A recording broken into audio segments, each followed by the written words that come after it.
Past couple of weeks during the video time, I've kind of had to walk around a little bit, make sure everything's going. Today I got to sit back and listen a little bit and just kind of take a quick note or two of some things that you may have also listened and heard as you spoke this morning. I'm going to challenge someone to do something for me here. I would love to see something out here in the front where you come in that says the church coming in, and then something on the way out that says the church going out. But you know, one of the things he pointed out and talked about is we have such a stigmatism that we're going to a building, we're going down there to the church, and the church is the building.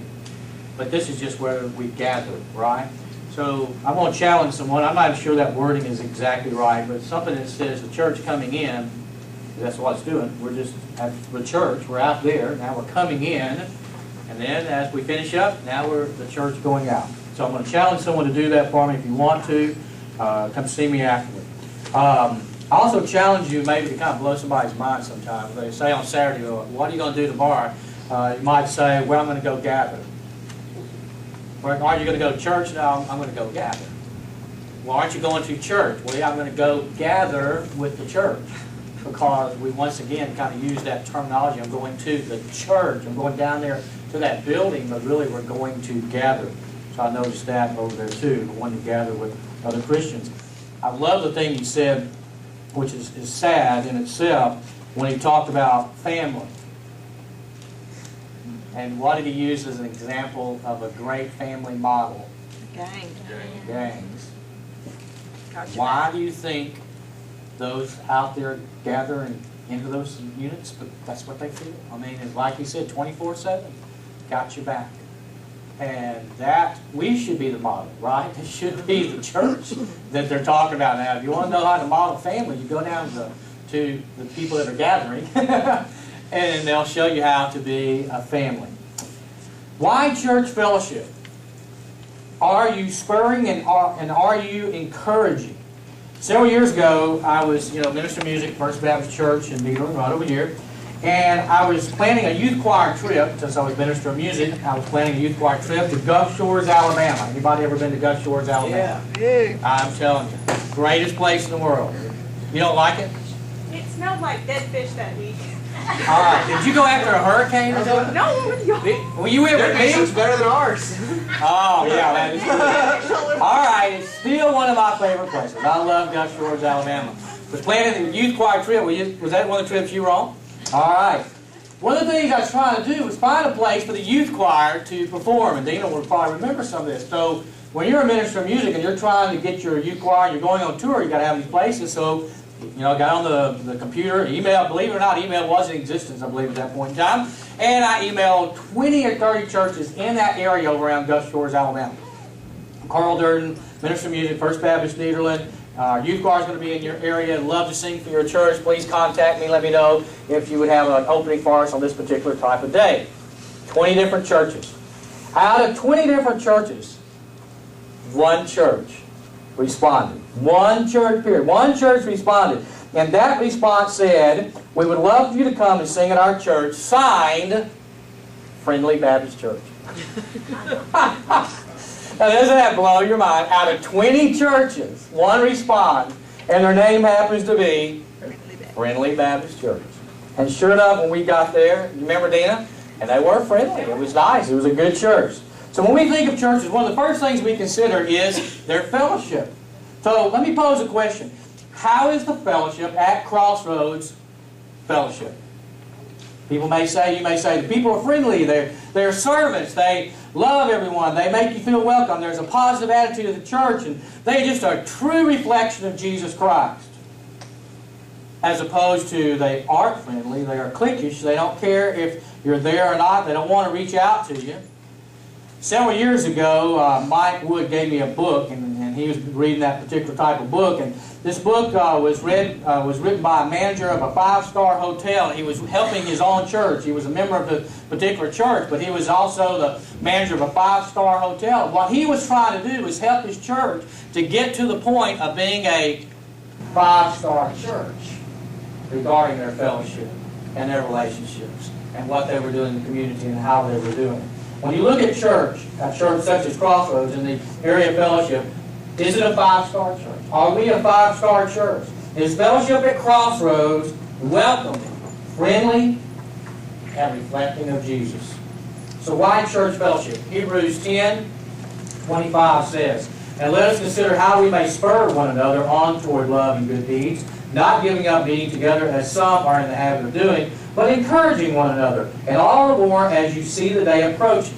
See, the writer of Hebrews was giving a perseverance of faith type of a speech. It's hard to realize, but especially maybe even more during that period of time after Jesus, there was a lot of times they had to have pats on the backs and come on, attaboys, and we need to stay with it, and perseverance of faith. Even at that point in time, there were a lot of times the writers, you're looking, they're having to really encourage the people. So this was a perseverance of faith type of a speech. See, in Hebrews 10, it sounds like he was a cheerleader cheering on the Hebrews. And then he reached the area of their lives regarding their church fellowship and attendance. So all of this part of Hebrews, this part of this chapter, is a perseverance of faith speech. And then he gets to the part about encouraging and loving each other and gathering together. It's almost like he's a cheerleader. Almost like this. 2 bits, 4 bits, 6 bits a dollar. Come on, Hebrews. Spur one another on toward love and good deeds. Come on, Hebrews. Don't give up on meeting together. Continue to encourage one another. Offer Christian fellowship. Stand up and holler. Doesn't it sound like that's what he's doing? He's cheering them on. He's saying, don't give up. Come on. Hang together. Somehow churches are missing the mark. People who need love and encouragement should automatically think of the church. If they see church encouraging each other and the congregations around town loving on each other and taking care of, wouldn't that be the place that they run to when they need love and encouragement? Or shouldn't it be? Why don't they? Because instead of a healthy relationship among Christians, what they see a lot of times is tension, differences, lack of a unified spirit, backbiting, gossiping, and all the things that they experience in the world. And a lot of times when they look into a church congregation or they see a church out in the community, they see and they hear and they feel the tensions of maybe among the people and the backbiting and the gossiping that's going on among the church people. Why should they run to the church if they don't see anything any different? At the time of the writing of Hebrews, there was a great persecution. There was a need for encouragement. The writer of Hebrews was encouraging the Hebrews to encourage each other. Someone wrote, encouragement is the kind of expression that helps someone want to be a better Christian, even when life is rough. To encourage is to inspire another with courage. See, in the Greek, the word encourage means to call to one side, to comfort, to console, to strengthen. Basically, to put courage in someone. That's what you're doing when you're encouraging someone. Scriptures tell us we need to encourage one another. We need to give phileo, brotherly love to our fellow Christians and to exhort them, to help them to be encouraged in godly advice and wisdom. There are times, and you'll relate to this, I want everybody to think about this, there are times we go to church because we need encouragement and love, right? Amen? We do. There's so many times we go to church because we're the ones needing the encouragement. We're the ones that need someone to love on us, to take care of us. And there's nothing wrong with that scenario at all. But shouldn't there be times we go to church to give to? We may never think about when we go to church, we may need to be the one that gives to others who are in need of encouragement and love. But a lot of times when we come, the people that are hurting, it's not us. And maybe we are hurting too, but then there's somebody else hurting. And sometimes we're not just coming to get, we're coming to give to other people. See, if a fellowship is made up of all takers, you have a problem, don't you? If everyone comes strictly to get that love and encouragement, there's no one to give it out, then you have a problem. I came to church this morning to get some love and encouragement. There was nobody there to give me any love and encouragement. Well, maybe they all need love and encouragement too, but I sure did too, but nobody gave me any. No, I didn't get any of that. There's plenty of love there. There's a problem if we're all made up of takers. At some point in time, there has to be givers. The ones giving the encouragement, the brotherly love, the exhortation. There are so many lonely people in the world. I almost sound like a song. Is there a song that says that? Oh, is it? Well, where do they all come from? Okay? I didn't really know that as I put that down. If they knew, the lonely people, if they knew they could find fellowship, encouragement, and love in the church, wouldn't they be knocking our doors down? Not words on a sign. You know, a lot of times churches put words on a sign, and they'll say something like, come here, we're friendly, we love you, whatever, and you go and you walk in the door and you don't feel and you don't sense anything. I want you to think about being alone for a minute. What it's like even for those people that are out there, not Christians, and how alone that they are. Picture yourself on a desert island with every material thing you could ever want. Just think about it. Follow this for a minute. Picture yourself on a desert island with everything that you could possibly want, all the material things. There's no one else on the island but you. Some of you are saying, stop me, I'm ready to go. Hey, me, myself, everything I do, that sounds great. And then you say, when do we part? Maybe the Lord didn't like it. But think about it. All the material things you want, but no one with which to share them. You get very lonely and begin to long for companionship, wouldn't you? We are not designed to be alone, are we? We're designed for friendship and fellowship. You know, it's recorded that Howard Hughes, when he was worth $4 billion, Howard Hughes, you know what he said? I'd give it all for one good friend. Why fellowship? God designed us to be together. Encourage, love, and exhort each other. You can't have friendships if you don't have relationships. You can't have relationships if you don't have fellowship. Everybody follow me?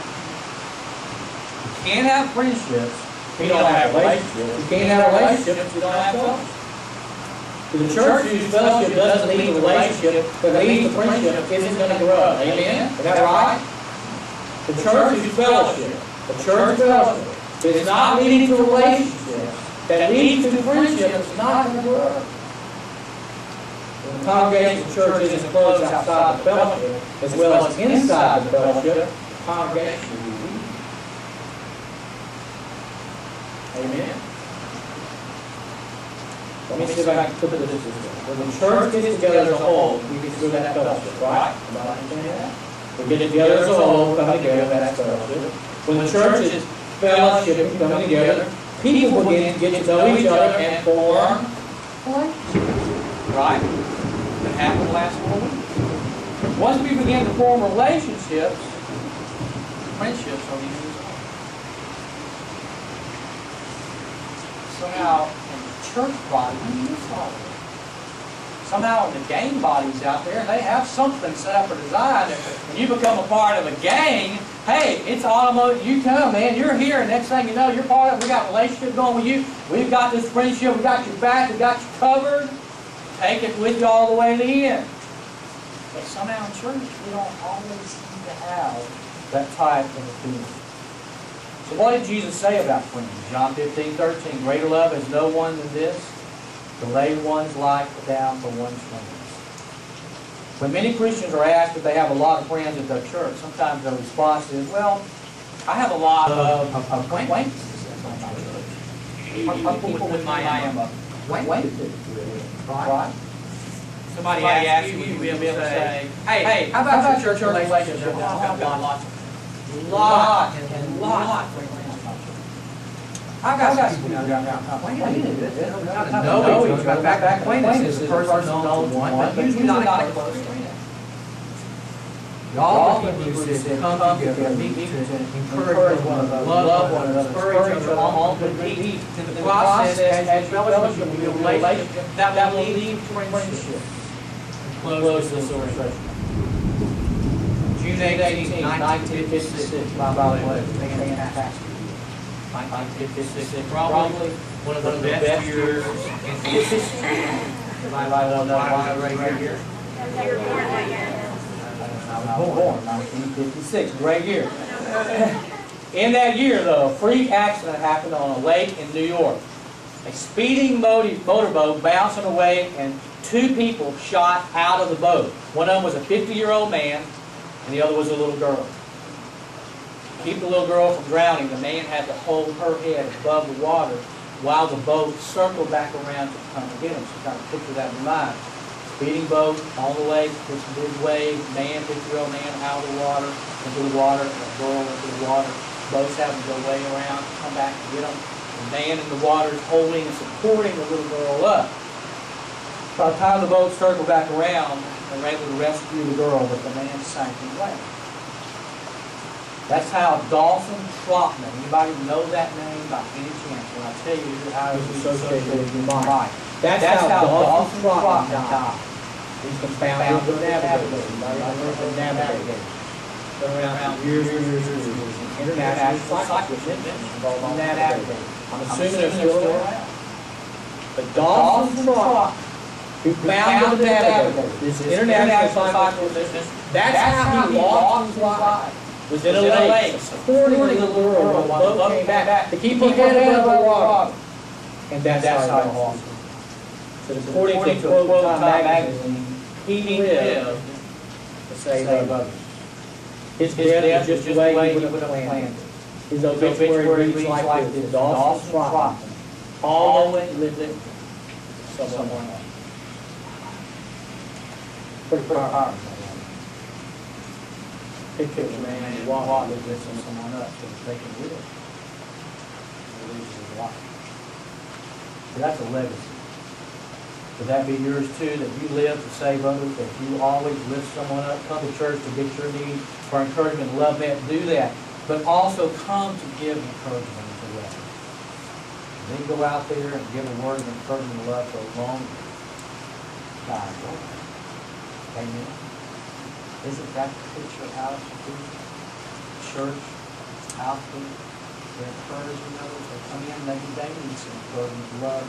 They get their encouragement, their love, they're built up, and then they go back out. And they're encouraging and they're loving, caring for a lonely, dying world. And then they come back in and they get their gas and they get their lives back up and running for encouragement, love, and what they need from their Christians. And they go back out into the world and talk to others and encourage them and love them. Why church fellowship? Is it important? Why church fellowship? Is it important? Yes. Let us consider how God we spur one another. It's not giving up meeting together, some are to have of doing, but encouraging one another. All the more as you see the days approaching. Spur one another on towards love. Encourage one another. Spend time together in fellowship, build relationships, establish friendships. And that Robert, are you spurring or encouraging? Are you spurring others to love others and encourage? Are you spurring or encouraging? Are you lifting others up? Are you fellowship? Are you building? So that they lead to friendships within a Christian life. Amen. Father, we come before you. We thank you for this day. We thank you for this time together. God, this has been your time of Bible study and praise and worship, and your time of message. And I just pray that you will honor all that's been said and done today. And through this time, through our church and our congregation today, that you will just be in our midst, the Holy Spirit in us, dwelling, God in us. And God, as we enter into this time of invitation, the Holy Spirit will work in our hearts and lives. Whatever we need to do this morning, that someone's here and they're not a Christian and they're ready to accept Jesus Christ into their lives so that they can begin that fellowship with you. And God, this is the day of salvation. God, there's someone that's here today that just needs to think about, examine their life in relationship to fellowship with one another as Christians. And building relationships and fellowships and friendships. God, just pray for them to examine their hearts today. I pray for anyone that's here today that needs encouragement, needs love, needs to be cared for. And God, that we will always be a church that when you walk in our door, you'll feel encouragement and love, and that we will just wrap our arms around you. And yet, God, we know many in our church have needs too. Help us to encourage one another, love each other, and be there for each other. Just as in this game, 24/7, had our back to people. God, help us as a church to be able to care for each other. And that is the man that you sent. God bless us in my life. This is your invitation time. Holy Spirit, work around our hearts and lives. Let's stand together. You let the Holy Spirit work in our life today.